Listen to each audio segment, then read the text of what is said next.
नमस्कार. शुभदा विद्यालय यूट्यूब चॅनलमध्ये आपलं मनापासून स्वागत.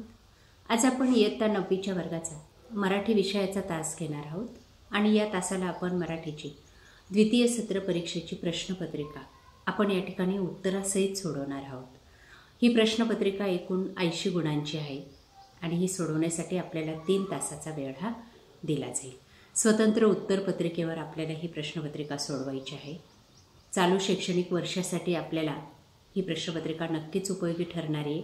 यासारख्या इतर विषयांच्या प्रश्नपत्रिका पाहण्यासाठी आपल्या चॅनलला सबस्क्राईब करून बेल आयकॉनवर क्लिक करा आणि डिस्क्रिप्शन बॉक्समध्ये दिलेली प्लेलिस्ट पहा द्वितीय सत्राची. त्यात आपल्याला सर्व विषयांच्या प्रश्नपत्रिका सरावासाठी अभ्यासायला मिळतील. इयत्ता 9वी मराठी वार्षिक परीक्षा.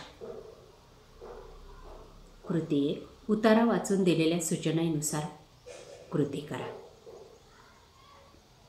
या ठिकाणी एक उतारा दिलेला आहे आणि या उतार्यावर आधारित आपल्याला ह्या कृती सोडवायच्या आहेत. बघा हा उतारा पहिले.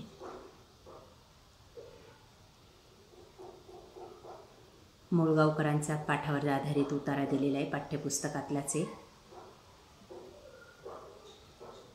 आणि त्यावर आधारित कृती. बघा ही पहिली कृती. मुळगावकर यांची कर्तव्य दक्षता. उत्तर: देशी बनावटीची माल मोटार तयार केली. तंत्रज्ञ घडवण्याचे कर्तव्य पार पाडले. दुसरं: आदर्श कारखान्यासाठी मुळगावकरांनी घेतलेला निर्णय. दूरदृष्टी, आशीर्वाद, गुणवत्ता सुधारण्यासाठीची तळमळ. त्यानंतर वैशिष्ट्ये लिहा. टेल्कोचा पुण्यातील कारखाना. उत्पादन व व्यवस्थापन दृष्टीने प्रथम. टेल्कोची मालमोटार. टेल्कोची मालमोटार पहिल्या दर्जाची बनली. त्यानंतर उत्तर लिहा. तुम्हाला जाणवलेले मुळगावकरांचे मोठेपण सांगा. स्वमताने या प्रश्नाचं उत्तर तुम्ही लिहायचं आहे.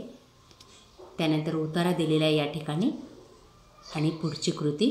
सलग 12 वर्ष मालमोटारीचे उत्पादन न करण्यामागील रहस्य.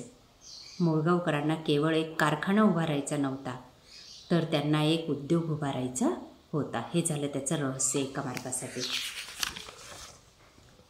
या पद्धतीने पहिली कृती पूर्ण करायची आहे. त्यानंतर ब भाग. पुढील उतारा वाचून दिलेल्या सूचनेनुसार कृती करा. कारणे लिहा. या ठिकाणी आपल्याला प्रीतमच्या पाठावरचा उतारा दिलेला आहे आणि त्यावर आधारित कृती आपल्याला विचारलेल्या आहेत.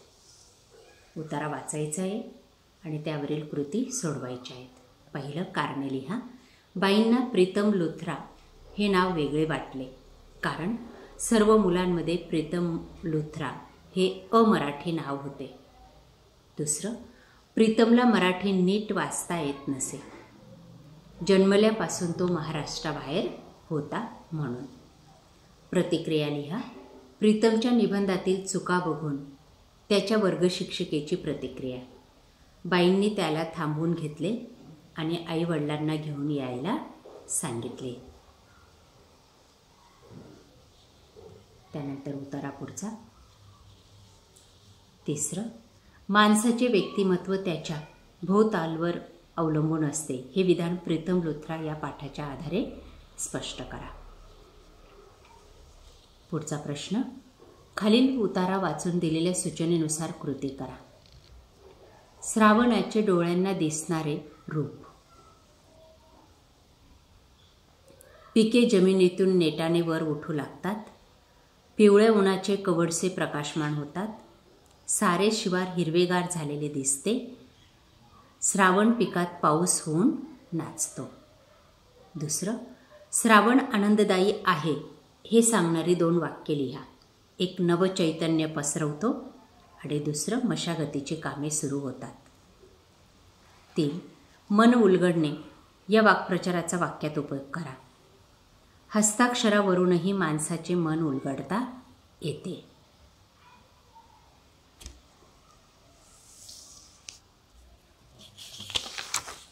त्यानंतर उतारा वाचा.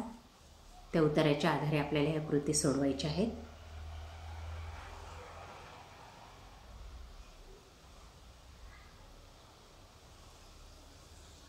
पुढील वाक्यातील उपमेय, उपमान व अलंकाराचे नाव लिहा. श्रावण म्हणजे जणू सावलीचे ठिकाण. उपमेय श्रावण, उपमान सावलीचे ठिकाण आणि अलंकार उत्प्रेक्षा अलंकार. तिसरा भाग आहे 8 गुणांसाठी. त्यात आपल्याला निरोप ही कविता दिलेली आहे आणि या कवितेच्या आधारे आपल्याला या कृती सोडवायच्या आहेत. बघा, पहिली, रणांगणावर जाणाऱ्या बाळासाठी आईने केलेल्या कृती.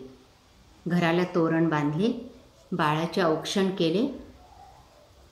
आई या थोर स्त्रियांशी नाते सांगते, जिजाऊ आणि लक्ष्मीबाई झाशीची राणी.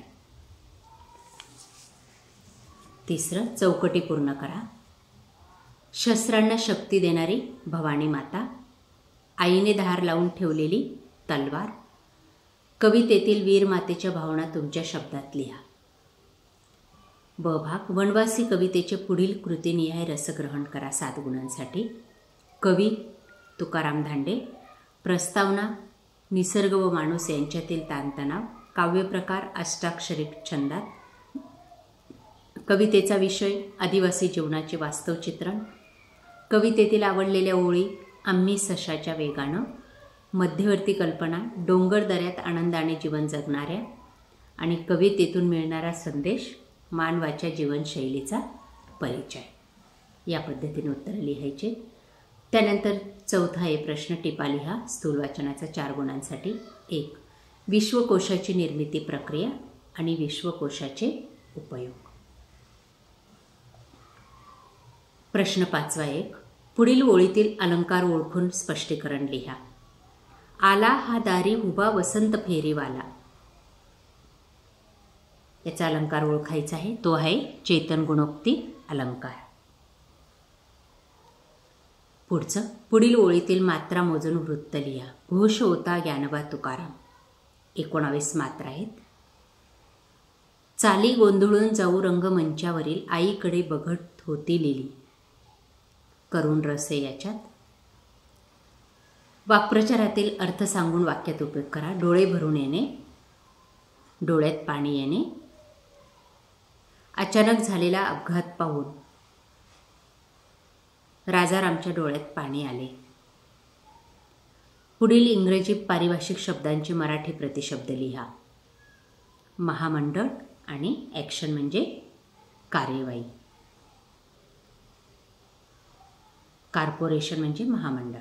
लेखन नियम शुद्ध करून लिहा. इतिहास त्रिकालाबाधित.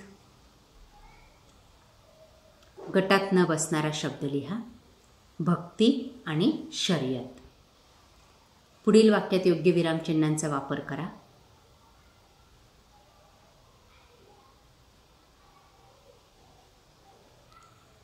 जसंच्या तसं वाक्य लिहायचे. पहिलेच त्यांनी विरामचिन्ह टाकलेले आहेत. त्यानंतर उपयोजित लेखन. जाहिरात वाचायची 5 गुणांची आणि त्यावर आधारित आपल्याला पत्रलेखन लिहायचे. दोघांपैकी एक पत्र लिहायचे. मागणीपत्र किंवा तक्रारपत्र. पुढचं आहे, पुढे दिलेल्या उतार्याच्या स्वतःच्या शब्दात सारांश करायचा आहे. 5 गुणांसाठी हा उतारा दिलेला आहे. त्यानंतर ईमध्ये आपल्याला अपूर्ण कथा दिलेली आहे 5 गुणांसाठी. ती पूर्ण करायची आहे. ब मध्ये आपल्याला पाऊस, छत्री, रेनकोट हे शब्द दिलेले आहेत. त्यावर आधारित जाहिरात तयार करायची आणि पुढील विषयांवर संवाद लेखन करायचे. शून्य कचरा, लक्ष्मी आवणे. अशा प्रकारे विद्यार्थी मित्रांनो, आज आपण इयत्ता 9वीची द्वितीय सत्र परीक्षेची प्रश्नपत्रिका आपण या ठिकाणी उत्तरासहित सोडवलेली. आपल्याला हा व्हिडिओ नक्कीच उपयोगी ठरणार आहे. यासारखे नवनवीन व्हिडिओ पाहण्यासाठी आपल्या चॅनलला सबस्क्राईब करून बेल आयकॉनवर क्लिक करा. थँक्यू.